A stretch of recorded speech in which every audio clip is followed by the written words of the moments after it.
আমার ভাইয়ের সম্প্রতি বিয়ে হয়েছিল। আমার ভাবির ইচ্ছেগুলোও এখনও পূরণ হয়নি যে আমার ভাই বিয়ে করে শীঘ্রই বাইরে চলে যাওয়ার সিদ্ধান্ত নিয়ে ফেল এবং যাওয়ার সময় আমাকে বলে গেল যে এখন তুমি তোমার ভাবির খেয়াল রাখবে কারণ বাড়িতে তুমিই একা থাকবে। আমিও আমার ভাইকে বলে দিলাম যে কোনো সমস্যা নেই। আপনি চিন্তা করবেন না কারণ আমিও আমার ভাইয়ের উপার্জন উপভোগ করতে চাই। একদিন আমার ভাবি আমাকে তার রুমে ডাকল। আমি জিজ্ঞেস করলাম ভাবি কি হয়েছে? ভাবি বলল তুমি দ্রুত আমার রুমে এসো এবং আমি ভাবির রুমে চলে গেলাম। ভাবি বলতে লাগল আমার মাথা খুব ব্যথা করছে। আমার মাথার মালিশ করে দাও। আমি বললাম ভাবি এটা আমি করতে পারব না।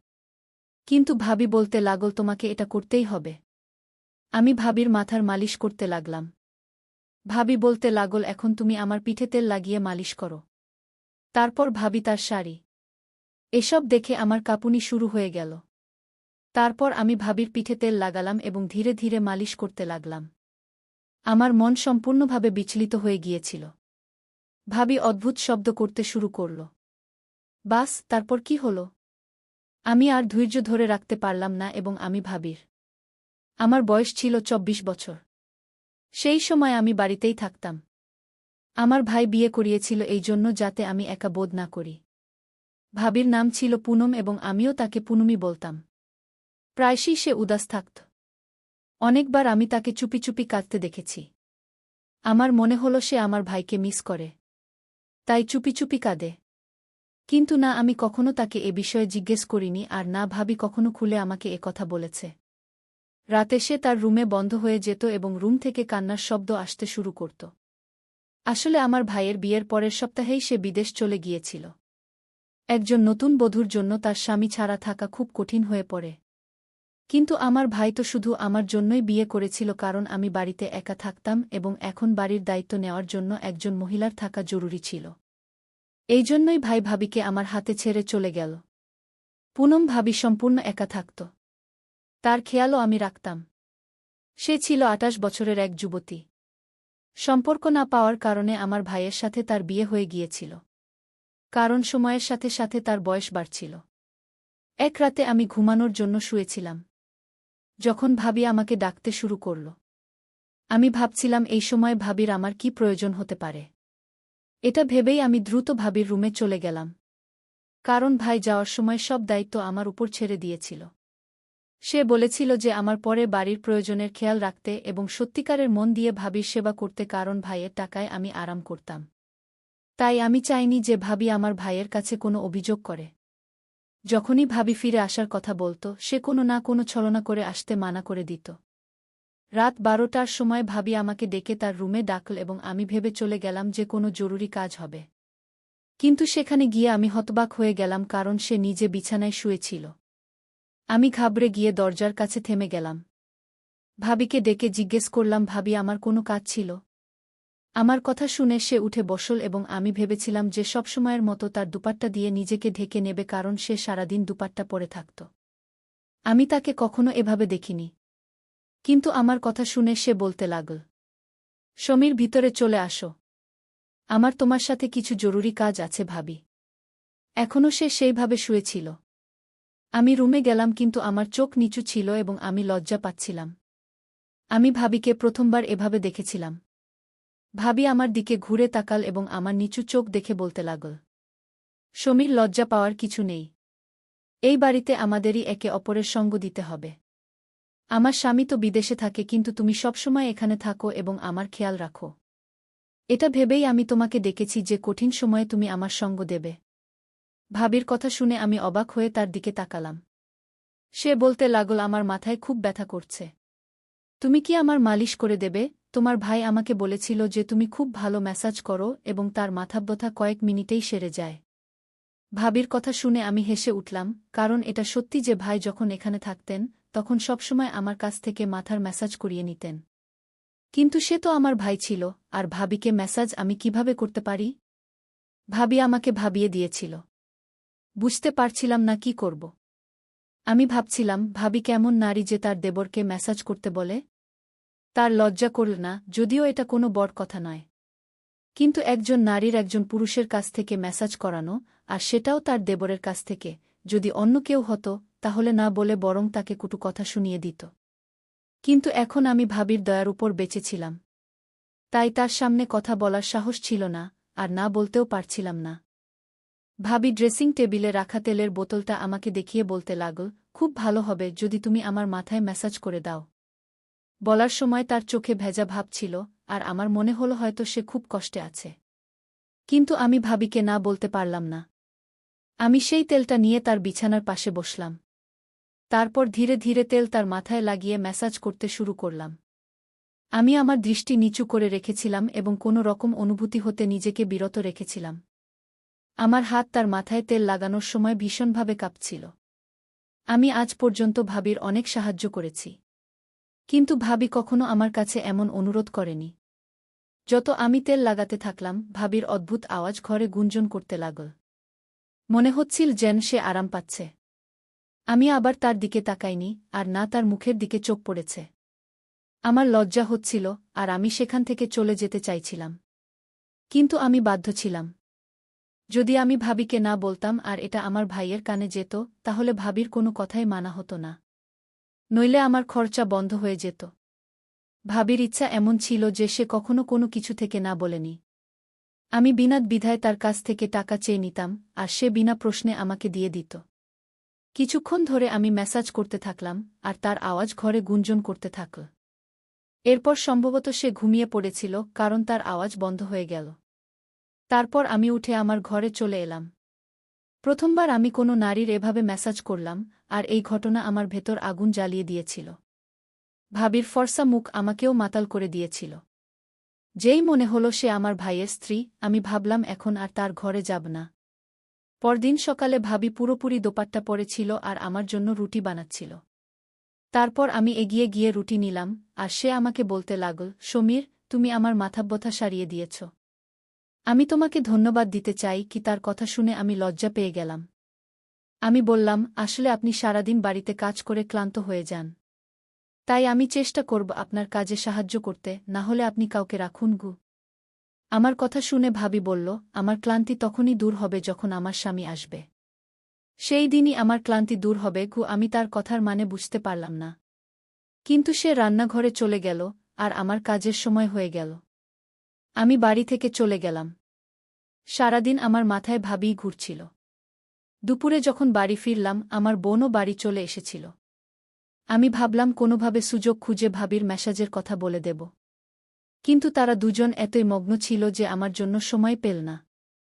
কিছুক্ষণ পরে আমার বোন বলে চলে গেল যে তার স্বামী কাজ থেকে আসছে, আর আমি তাকে ম্যাসাজের কথা বলতে পারলাম না। কিছুক্ষণ বিশ্রাম নেওয়ার পরে যখন ঘর থেকে বের হলাম, তখন দেখলাম ভাবি কাপড় ধুচ্ছে আর খুব কষ্টে কাপড়ের বালতি উঠিয়ে ছাদে নিয়ে যাচ্ছে। এটা দেখে আমার লজ্জা হলো, কারণ সব কাপড়ই আমার ছিল, আর আমার জন্যই তাকে এত কষ্ট সহ্য করতে হচ্ছিল। আমি তাড়াতাড়ি ভাবিকে ডাকলাম, আর সে ঘামে ভিজে গিয়েছিল। আমি বালতি ধরে ছাদে গেলাম আর তার সাহায্য করে কাপড়গুলো দড়িতে টাঙিয়ে দিলাম। যখন আমরা ফিরে এলাম, তখন সে একটু অদ্ভুতভাবে হাঁটছিল, যেন তার খুব কষ্ট হচ্ছে। আমি তাকে বললাম, যদি সে বলে তাহলে আমি তাকে ডাক্তারের কাছে নিয়ে যেতে পারি। আমার মনে হচ্ছিল তার মাথাব্যথা হচ্ছে। আমার কথা শুনে সে দুঃখের সঙ্গে হেসে বলল, এটা আমার ভুলের ফল। ভাবির কথা শুনে আমি হতবাক হয়ে গেলাম। তুমি চিন্তা করো না, আমি শীঘ্রই সুস্থ হয়ে যাব এবং আমার ঘরে চলে গেলাম। গত কয়েকদিন ধরে তার প্রতিটি কথা আমার বোঝার বাইরে ছিল এবং এটি আমার জন্য সমস্যা হয়ে দাঁড়িয়েছিল। কখনো কখনো মনে হচ্ছিল সে কিছু লুকানোর চেষ্টা করছে। দুপুর শেষ হয়ে গেল এবং সন্ধ্যা হয়ে গেল। আমার চা পান করার ইচ্ছা হচ্ছিল। আমি বৌদির ঘরে গিয়ে তাকে ডাকতে গেলাম। কিন্তু সে তার ঘরে কাঁদছিল এবং কাউকে বলছিল, এটা সব তোমার কারণেই হয়েছে। আজ আমার যে অবস্থা তার দায়ী তুমি। বৌদির কথা শুনে আমি দরজায় থেমে গেলাম। আমি জানতাম না সে কার সাথে কথা বলছিল, কিন্তু নিশ্চিতভাবে সে আমার ভাই ছিল না। বৌদির কথা থেকে আমি বুঝতে পেরেছিলাম যে তার মাথাব্যথার কারণই ছিল সে অন্য কারো সাথে ভুলভাবে কথা বলছিল। আমি বুঝতে পারছিলাম না যে এসব শুনে আমাকে কি করা উচিত। কোনো চিন্তা না করে আমি আমার ভাইকে ফোন করলাম। আমি তাকে বললাম, তুমি ফিরে আসছ না কেন? সে বলল, কি হয়েছে? সব ঠিক আছে তো? আমি তাকে বললাম তার স্ত্রী কেমন আচরণ করছে, এবং শুধু এটাই বললাম যে সে তোমার জন্য মন কেমন করছে, তাই তাড়াতাড়ি ফিরে এসো। কিছু কথা বলার পর সে ফোন কেটে দিল। তারপর আমি ভাবতে লাগলাম আমাকে কি করা উচিত নয়। তারপর সেই রাতে বৌদি আমাকে ডেকে তার ঘরে নিয়ে গেল। আমি তার ঘরে গেলাম এবং সে শুয়েছিল এবং মাথার ম্যাসাজ করতে বলল। আমি নিঃশব্দে তেলের বোতল নিলাম এবং তার মাথায় ম্যাসাজ করতে লাগলাম। আমি ভাবছিলাম সে আমার কাছ থেকে তার মাথার ম্যাসাজ কেন করাচ্ছে। আমার মনে হচ্ছিল যখন আমি কলেজে যেতাম তখন বাড়িতে কেউ আসত। এটি দেখার জন্য পরের দিন আমি কলেজ থেকে তাড়াতাড়ি ফিরে এলাম। কিন্তু এটি দেখে আমি হতবাক হয়ে গেলাম যে বাড়িটি সম্পূর্ণ নির্জন ছিল এবং বাড়িতে কেউ ছিল না। আমি বাড়ি থেকে কিছু দূরে দাঁড়িয়েছিলাম এবং কিছুক্ষণ পরে বৌদি বাড়িতে এল। ঘামে ভেজা সে বাড়ির দরজা খুলে ভিতরে চলে গেল। আমি তাড়াতাড়ি বাড়িতে গেলাম এবং বৌদিকে জিজ্ঞাসা করতে লাগলাম সে সারাদিন কি করেছিল। বৌদি আমাকে বাড়ির কাজের কথা বলতে লাগল। কিন্তু সে বলল না যে সে বাইরে কেন গিয়েছিল। এখন আমি সম্পূর্ণ নিশ্চিত হয়েছিলাম যে সে কিছু না কিছু ভুল করছিল। সারাদিন আমি এইভাবে অস্থির হয়ে কাটালাম। আমি বৌদির সত্য জানতে চেয়েছিলাম। তারপর রাতের বেলা বৌদি আমাকে তার ঘরে ডাকল। আমি জানতাম সে আমার কাছ থেকে ম্যাসাজ করাতে চায়। কিন্তু আমার মন এটার জন্য মানছিল না। এটা সত্য যে তার মাথা ব্যথা হতো এবং তার কথা শুনে আমি তার ঘরে চলে গেলাম। আমি তেলের বোতল নিলাম এবং আবার ম্যাসাজ করতে লাগলাম। কিন্তু সে আমাকে এমন কিছু বলল যে আমি হতবাক হয়ে গেলাম। সে বলল আগে লাইট বন্ধ করে দাও। এটা প্রথমবার যখন সে আমাকে লাইট বন্ধ করতে বলেছিল। আমি জিজ্ঞাসা করলাম এই লাইট কেন বন্ধ করতে হবে? কিন্তু সে রাগ করে আমার দিকে তাকাতে লাগল। বারবার বলার পর আমি লাইট বন্ধ করলাম এবং ম্যাসাজের জন্য প্রস্তুত হলাম। যখন আমি তার পাশে বসলাম তখন সে আমার হাত ধরে ফেল। তার এই আচরণে আমি হতবাক হয়ে গেলাম।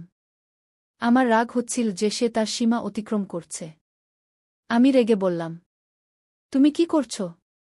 সে বলল, সমীর, আমি তোমার সাথে খুব গুরুত্বপূর্ণ একটা কথা বলতে চাই, কিন্তু আমার এত সাহস নেই যে আমি আলোতে তোমার সাথে কথা বলতে পারি। তাই আমি অন্ধকার করে রেখেছি। ভাবির কণ্ঠে আমি কিছু আলাদা অনুভব করছিলাম। এরপর সে আমার হাত ধরে তার কথা বলা শুরু করল, যা আমি শুনে হতবাক হয়ে গেলাম। সে বলল যে সে ছেলেদের খুব পছন্দ করে, কিন্তু কেউই তার সাথে সম্পর্ক রাখতে চায় না। তাই সে একা জীবন কাটাচ্ছে।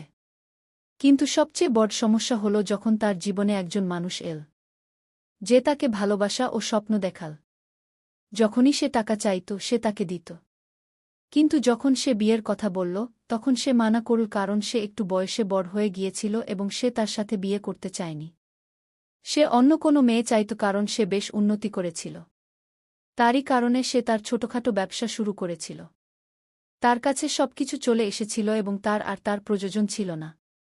কিন্তু এত বছর পর দুই চাকরির কারণে সে তাকে ছেড়ে চলে গেল এবং এখন তার কোমরে ব্যথা হতো আর মাথায় মাঝে মাঝে ব্যথা হতে শুরু করেছিল।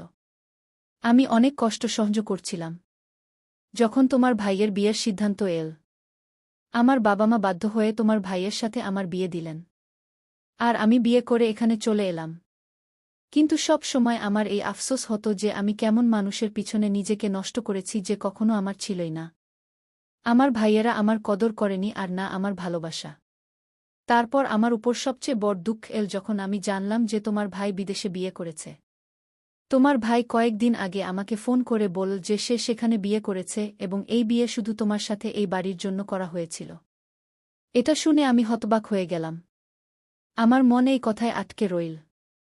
আমি আমার পুরো জীবন অন্যের সম্মান করতে কাটিয়েছি, কিন্তু আমি কিছু পাইনি। আমি এই চিন্তায় ডুবে রইলাম। একদিন আমি ছাদে কাপড় ধোয়ার সময় পড়ে গেলাম। এতে আমার কোমরে ব্যথা হতে লাগল এবং বাধ্য হয়ে আমাকে তোমার কাছে ম্যাসাজ করাতে হতো। আমার লজ্জা হতো যে আমি তোমার কাছে এসে ম্যাসাজ করাতাম। কিন্তু আমি কি করতাম? তোমা ছাড়া আমার কোনো ভরসা ছিল না।